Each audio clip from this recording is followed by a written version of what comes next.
достар, бүгін біз груша және алмадан жасалған өте дәмді, жасалу оңай пирог жасайтын боламыз.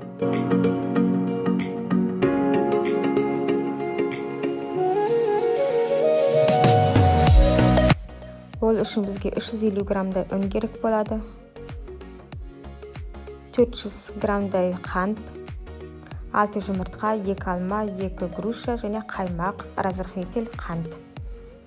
Алдымен 6 жұмыртқаны осылай жарып шығатын боламыз.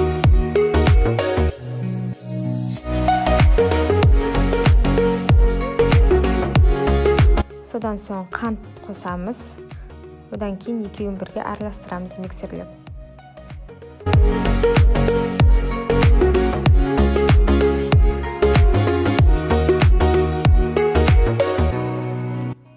Он 15 минут осылай араластырғаннан кейін осында аппақ болып көтеріле бастайды.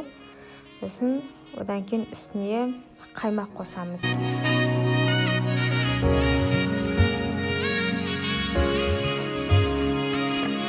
Одан кейін ерітілген маргарин қосамыз.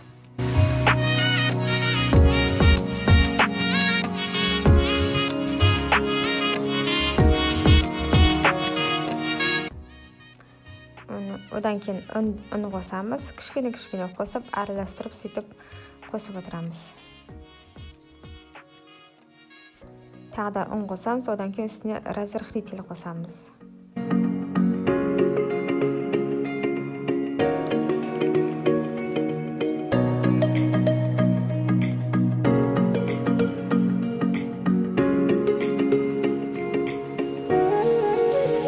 Міне дайын болды.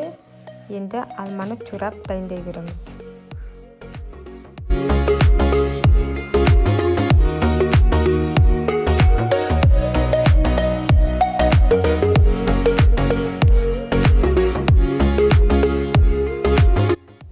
Ыдысқа бір слой етіп жағып аламыз бірінші.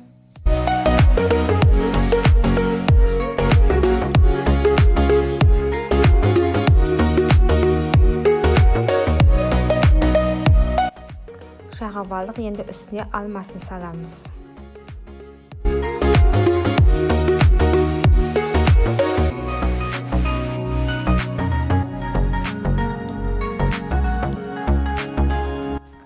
Сосын тағы да үстіне, осылай алманың үстіне тағы да қамырды төсейміз. Бәрін салып дайындадық. Енді 180 градуста 45 минутқа қойамыз, ішіне салып. Алма пирогымыз дайын болды. Енді грушаны да тура солай жасайтын боламыз. Грушаның үстіне кішкене қант қостық. Одан кейін тағы да қамырын біркелкі етіп жағып шығамыз. Сосын қақпағын жауып пісіреміз 45 минуттай.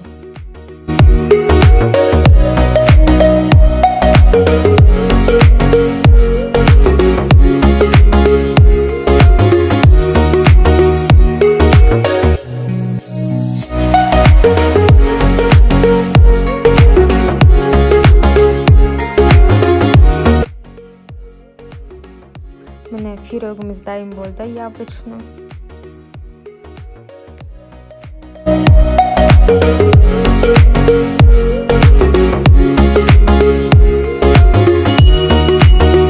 Видеоның соңына дейін қарағандарыңызға рахмет. Сіздер де осылай отбасыларыңызға дайындап берсеңіздер болады. Ас болсын.